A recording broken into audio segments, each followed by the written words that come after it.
cat interviews at Uber, Confluent, Indeed, and many more companies. I've seen it all. After countless hours on the other side of the table, I know exactly what top companies are looking for, especially in NLD. In this course, I'll share the insider blueprints, what to focus on, especially key design patterns, how much multi-threading, very important, counter question, traps, and how to tackle them confidently. This course is structured, practical, and tailored on what companies are looking for right now. Let's get you interview ready right now. Morning, welcome back to a new video. Ki hal chal? I hope you guys are doing good. In this, we're going to continue ahead with the next problem: design, snake, and food game. Now, this is very similar to the other two board game problems which you have already seen. I'll highly recommend go in the sequence itself just to not miss anything. I'll just tell a quick flow of the video. Firstly, we'll discuss about exactly what this snake and food game is. Then we'll go on to the actual interview setting, that how you will communicate in an interview, what exactly you will start discussing, and then we'll go on to the core design patterns and design challenges, discuss the different specific design patterns, how to efficiently and quickly build this specific structure. You can say it as a class diagram, but I highly never recommend to make the class diagrams, but just a simple structure of how different classes are there and how they're related, so on and so forth. Then we will go on to discussing the main thing. The main thing is that this is primarily a DSA problem rather than being a LLD problem. So it has a very important DSA concept linked to it, because again you will simply see that you can just simply search snakes and fruits problem on Leetcode. This is the actual DSA problem. Then we will cover the extensibility, which I always mention that extensibility is something extra on top of whatever you know. It is not expected that you will do in an interview, but still, okay, well and good if you do it. In extensibility, we will discuss some more things, some more design patterns and their implementations. Again, as I mentioned, it's something extra just for your knowledge. Even if you verbally communicate it, it's well and good. And also, I'll give you about my experience. The exact same question was asked to me in Uber interview. Again, the actual on how I cracked Uber is on my YouTube channel. You can just go and check it out. Now, let's start off. Again, on the right side, you can see the arrow going up. This one on the extreme right. Cool. Let's start off. Snakes and food game. So this is not a snakes and ladder game. That's a different, right? Snakes and food game is the game on which you used to play on Nokia phone. I'm not sure how many of you are aware. Again, the folks who are born after 2005 would not be aware of Nokia phones and stuff. I'm not sure. Maybe they might be aware. But yeah, for the folks who were born before it, I'm assuming that they know about this Nokia phone. And in that, we used to have one game only, which is Snake, and you have to eat some things. Now, these are fruits, and you have a snake, which is represented by the head of a snake, and snake have some length. As soon as you eat any fruit, your length of the snake increases by one. If you don't eat it, you just simply keep on moving the snake around it. Obviously, you will have a boundary. Again, although you might remember that there were two options: either you can move around like this, or you have to go in this only. You cannot move around the walls. And ultimately, your task is just to, make your score or make your snake as big as possible. You also used to have health and stuff, but okay, don't complicate it by having health and stuff. You can just take a one health. That's pretty much it. Now, let's discuss conceptually what the actual game is. So, the game simply says that, bro, do one thing, that the player will control a snake, and snake moving on a grid and attempting to eat the fruit items, but making sure that you avoid the collision. So maybe I'm saying I will take a n into n grid. You might say, Aaron, why not n into m? Yes, you can take that as well. The interviewer might correct us if we are not on the right track, but again, it's totally up to your choice. Now, the snake will start again, if you don't remember from the previous discussions on the previous problems of the same pattern. We always follow the same concept, that firstly I will tell you exactly the rules of the game, then we will start with the actual interview setting. So far the interview hasn't started yet. It's what you are preparing pre ahead, right? Now, The snake starts at some initial position and it has a very small length. It can be a fixed length or a length of one as well. Totally up to you.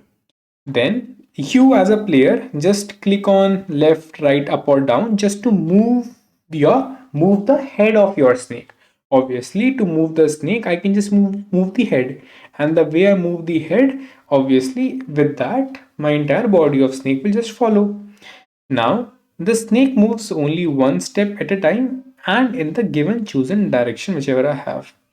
Now, the fact is that if the snake eats a food item, its length will grow by one, and the new food item, spawns at a random position. You can keep a fixed position, fixed number of food as well, or maybe you can keep on spawning until unless your person dies, which actually happens in a real life scenario. Now, as we mentioned, that the game will keep on continuing until the snake collides with the wall or itself. Obviously, when the snake collides with itself or it collides with a wall, then I am screwed up and the game will end then and there. So, what are the conditions? Game over conditions. Obviously, the game over condition is that the snake collides with the boundary or the snake collides with itself. Those are my game over conditions. Now, let's start off with the actual interview setting. As I have been discussing, and I will highly encourage, please make sure that you follow the entire sequence. That will be much helpful. I will not discuss things again and again here, but we already have seen that we try to enact the entire process, but considering we have time and space constraints, like time and speed constraints, thus after enacting whatever short concise way you can write the points, you should write them down. So basically, candidate, as in you, after enacting, you will simply write down that a snake moves in a grid-based environment, and the player itself, which is right now a human player, will control the snake movement, allowing him to go in any of the four directions. The snake technically will grow whenever he eats the food, and the game will end if the snake collides with the wallow itself. So this is what I am suggesting, that this is what I understand by the snake game. Now the interviewer, again, I can ask some clarifying questions. The interviewer can tell, okay, that support the food placements and consumption mechanism. So you have to figure out the food placement mechanism, and also the consumption can be different as well, which means that maybe he's trying to refer that I can have different kind of food items. I can involve the let's say diamond food or a poison food or a normal food and so on and so forth. And also I have to track the game score. So I will simply make sure that whatever the interviewer mentioned and whatever I came up in the very beginning, I should keep that in a concise manner somewhere so that I know exactly what to implement.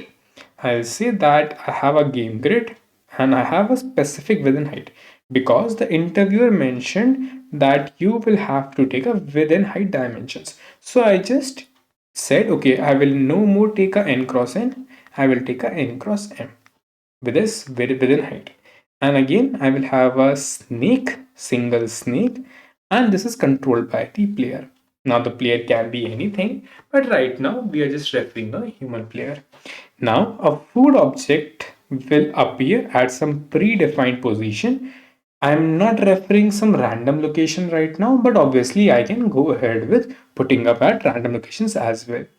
The movement mechanisms, which is updating the corresponding game state with each and every move which I have. Collision detection will happen for both walls and the snake body, and obviously the scoring mechanism for food consumption. Now, as we went ahead, some of the very main entities which we could see will be our game board, right? The snake board, I can say, or a game board or a grid board, anything. Now, this I am representing the very basic stuff. Again, I mentioned, please make sure that if you want to know RN, is that game board correct? Should I keep an interface for a, board or something of that sort? Please make sure that you refer these videos. We have discussed in deep, but again, we have taken a very basic one, because as I mentioned, this is more of a DSA problem and lesser of a LLD problem. So the catch between the previous tic-tac-toe or a chess game problem is that tic-tac-toe and chess game are more of a LLD problems. This one is more of a DSA problem and lesser of a LLD problem. So the core DSA part should be implemented no matter what. And again, LLD also I will make sure, because the DSA part is easy. So make sure that we also parallelly focus on the LLD version. Now, we just have a simple game board with a corresponding width and height. That's it. Okay, let's proceed forward. The other entity which is important is snake. How I am deriving these entities? Very simple. As we have been seeing in the previous lectures as well, we derive these entities from my observations or the following rules which I have written down in the previous step. So I know that a snake will be there. To represent a snake, I will use a DEQ. Why a DEQ? Because I know that as soon as a food will be encountered here, imagine this is a snake. This is the head of a snake, this is the tail of a snake. Imagine I encounter a food here.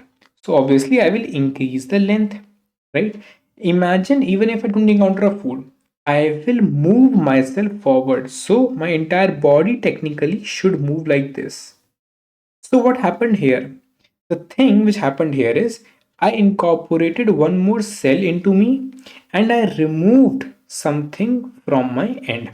So any data structure in which you can add things in the front, remove from the end, what is that data structure? Obviously, I can easily leverage a DEQ here. Now, you might say, DQ is perfect. Why you need position map? So if you remember, one of the very important constraint is that you should not collide with yourself.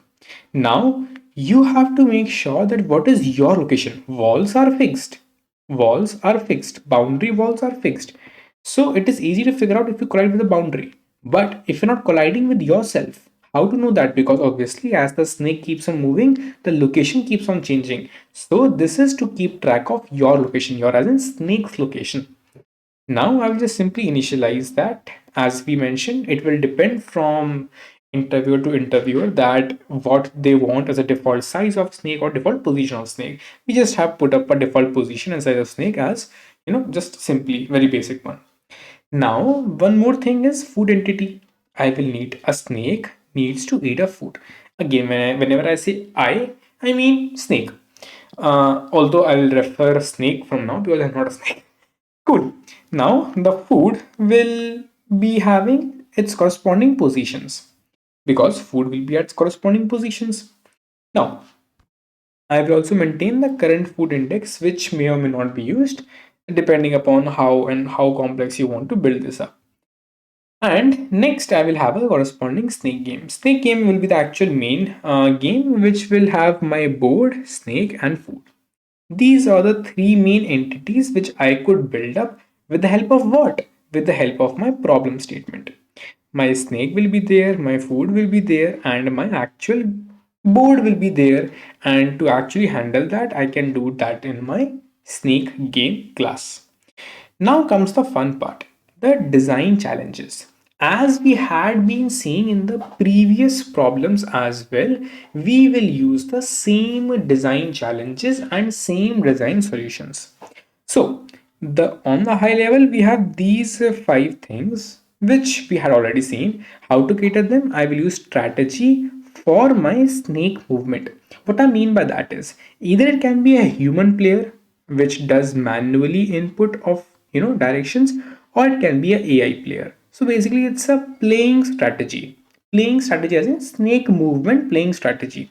I can use a factory pattern for my food creation and placement. As we mentioned that we can have different kind of foods, normal, special, poisonous. So I can dynamically create and place these foods. Again, creation of food via factory, placing I can do randomly or maybe hard coding as well. Singleton for designing the board, because for a simple game I should be initializing board only once. Observer just for the score updates of or notifying for notification and so on and so forth. Let's say if you win a lottery, or let's say if you win a something jackpot or something, I can just notify you. Now, you can also use a state design pattern as well as what we had been seeing in the previous board problems. So if you remember in the tic-tac-toe, we discussed the same, design chess game same for snake game as well. That's the reason, like, you have to kind of correlate with the previous problems. Now comes the fun part, how to make this. As I have been telling in the previous problems as well, we start ahead with the basic process. Okay, divide it, go in the bottom up approach. Bottom up approach says that I will stop, or I will try from the very basic. I will say I will have a movement strategy, human and AI movement. Okay, red box individually is done. I will have a food factory which will initialize the food item of different types, normal or let's say bonus or poisonous or special food. Pink box is done. Then I also saw that I will have a game board, I will have a food, I will have a snake game, I will have, simple these entities. I will have a snake, I will have a food, I will have a snake game, I will have a game board. So all these will be there. So these all we discussed previously, these all red one and pink one we discussed right now. Again, as I mentioned, we haven't said anything about observer or anything about state pattern here because obviously we have to focus on prime concept, which is the DSA concept here, which we will see as we go ahead. But again, don't complicate by using observer and all that stuff here. Two is more than enough. Factory and strategy are more than enough to discuss. Verbally, you can tell about observer and state, but not necessarily required. Now, let's proceed ahead with implementing first one, which is strategy. Now, as again, this is we are following exact same thing as what we had been doing for the previous board game problems as well. So in my movement strategy, I will have just getting the next position, because obviously any human player or AI player will find what should be the next position he should move on. Human player will apply his brain and he sees the snake. He'll apply his brain that I should move up, down, left, wherever I should move. Same thing my AI player will actually enact. Now, again, it might sound very repetitive, but as we had seen previously as well, in any of the AI strategies, if you want to implement that, make sure to get all the valid positions and choose a random position that you can indicate by the AI move. So here, my movement strategy, I will simply say that human movement strategy, I can simply get a direction in which I have to move on. And based on that direction, I will simply say that what is the corresponding position. Now, position, or I should say the cell location, I have represented by a pair of int. It is technically not a good practice. You should put up as a cell or as any such entity, which should be much more better in terms of representation. But again, as I mentioned, it's more of a DSA problem. Thus, you will see that we try to keep it more in line with if you can solve the same thing on Leetcode as well. So if you go on Leetcode and find the snakes and food problem, Leetcode, just write it down or get on the website, and you can get the link as well. Here, here you'll get the link as well as soon as the video is live. So you can solve it there as well. Cool. Coming on back, we realize that we'll get the direction, and then we will get to know the corresponding cell which I should move on to, right? The next position. So this is for human. For AI, okay, do the same thing as I mentioned. For AI, do the same thing, that find all possible options to move on to. In that, choose a random option and return that random head or random location. That is how you can replicate or simulate the AI movement. Now comes the next part. Okay, we have covered strategy. Now let's cover the factory. So I will cover factory just to create food items. For that, create a normal food item, abstract class. Then I will create a normal, poisonous, special, these kind of food items. So any food item will be placed at a specific row and column and will have a corresponding point to it. If we remember, we have a normal food item, special food item, poisonous food item. So obviously, each food item, poisonous will have a score of -1. Special will have a score of +3. Normal will have a score of +1. So this can indicate my corresponding length. That okay, if I encounter the score of +1, my snake size will increase by +1. On +3, snake size will increase by +3. Or maybe the score will increase by +3. If I eat the poisonous one, maybe my length will decrease or my health will increase. There can be multiple things which you can go about. So I'll do the same thing for my food. But I will have a normal food, giving a different score to it. Same way, a bonus food or a special food giving a different score to it. Now comes the food factory. Food factory will say that, bro, if again simply initializing with the help of factory that giving me a corresponding food with the help of factory, I'm initializing a different food whatever I need and whenever I need. Okay, factory also done, strategy also done. Let's also cover singleton, which is very simple and straightforward.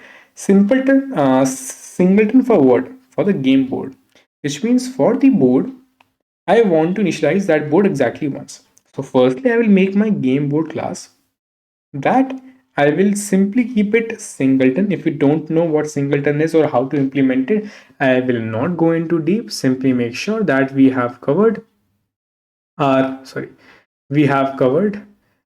corresponding creation design pattern, singleton, notes along with video, both are available here. Coming back, I'll simply use singleton to initialize my game board and I would be good to go. Now comes the fun part. Fun part is the actual snake game. So, snake game. Because I have board now, I have my player strategies now, I have my food factory now, I have my, what else? I have everything. I have my snake also now, so I have everything. In my snake game, I will have my snake and the corresponding snake map. Then I will have the corresponding food locations and the corresponding movement strategy, whatever I want, and my game board. I will initialize them. Although you will see I've hard coded here, but this is not a good practice. You have to bring these things from the constructor itself so that it is easier for testing purposes. And also, hard coding is never recommended. But again, here we wanted to focus on this piece of main logic, so we didn't focus much on this. But again, as I mentioned, it is much more beneficial that we would have called a movement strategy in the one of the parameters of my constructor. Coming on to the main point, as I mentioned, moves. It returned the new score, or maybe returning -1 if my game gets over because I have collided by wall or maybe by myself. Myself as in by the snake. Firstly, as you know, if I have this snake, imagine this snake as the red guy. Red guy is my snake. So for my red guy, as soon as this is the current head. So obviously, I showed that this is a DQ. As soon as if I move on, I have four options: either go left, right, up, right, up, left, right, or down. Now you will choose that where exactly you want to go. So I'll say okay. Let's see if I go up. So if I go up and there is no food available here, I will simply go up and the length will not decrease. So basically this tail part should shift. Now shifting might be a bit tricky. So what and how we usually go about it is that if I have this as my corresponding snake, I just add one more cell or one more element to my snake and then I will cut the end portion. Isn't it same if I just shift the snake? Let's say if I had this snake, sorry, let's make the snake good. Yes, if I had this snake, now I'm just saying I'm shifting this like this. So I did the same thing. I just added this element, this is added, and this is deleted, removed. Same thing we do. That we add this pair or add this cell in the front of my DEQ and remove it from the end of my DEQ. But if there would have been a food here, so obviously if there would have been a food, then the length will increase, but still it will not decrease because obviously if I encounter a food, my length should increase. If my length increases, obviously in that case, my food is still here. So as in like my food is still here. So my length increased by 1. So this tail should not cut up. So in that case, if there's a food, then I just incorporated the element in the head and I did not cut my tail. So that's the only thing which you have to worry about. So how to replicate that in form of code? Simple. Firstly, I will get the current head, which is this specific head.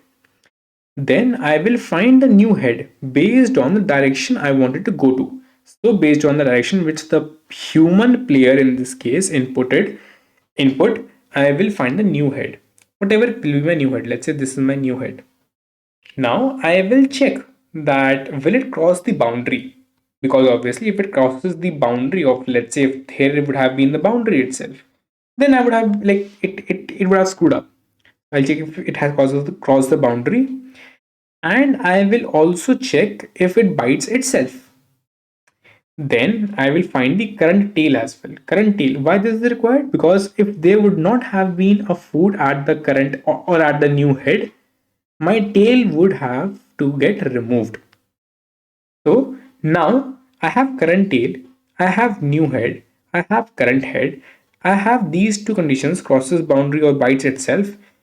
If any of them is true, which means if I have crossed the boundary or I am biting myself, then answer is minus one, game is over. If not, then check, did I eat the food? If I eat the food, then only increase the length, which means okay, now I can go to the next food. So I can increment the food index and go to the next food itself. But but if I did not eat the food, then I should make sure that I remove the tail. But any which ways, if I ate the food or I did not eat the food, I will move my head no matter what. So my head will have to move. And that's how I can get my new score. Now, the only catch between a standard snake game versus this snake game is that we are giving the food one at a time on the screen. So as you can see, I'm giving the food one at a time on the screen. Although you can give random foods as well and store them and keep on giving at the random locations, totally up to you. As I mentioned previously as well, for me in Uber, they asked me that okay, foods will be, let's say I have 50 food items, it will be generated at the random locations. And we have to generate that at the random locations and then start the game. Now, this was the main logic, and this we have completed. What else is remaining? Primarily nothing more. We can just have a main function in which I have the food at some locations. Here I have hard coded, but you can generate them randomly as well. And then I will keep on running the game. I will simply display my actual snake game. Then I will have some commands. Do you want to quit or not? If not, then you can simply get the direction and I will simply move it there and I will get the new score as well. I'll check if you have got a better score or maybe it's a game over. If not, then keep on continuing your entire game. Now, these are some of the helper methods I have, which is converting the input. If you wanna, have it WSADF, like WSAD, which is primarily how gamers operate, rather than UDLNR, and also displaying the corresponding game state. Again, your choice if you want to implement that or not. Now, we have done that, but with that, what we achieved? We achieved simplicity, clarity, efficiency, separation of concerns. The best part is again, these are some of the jargons which I just written, but just make sure that you are good with the current piece of code, whatever you have written.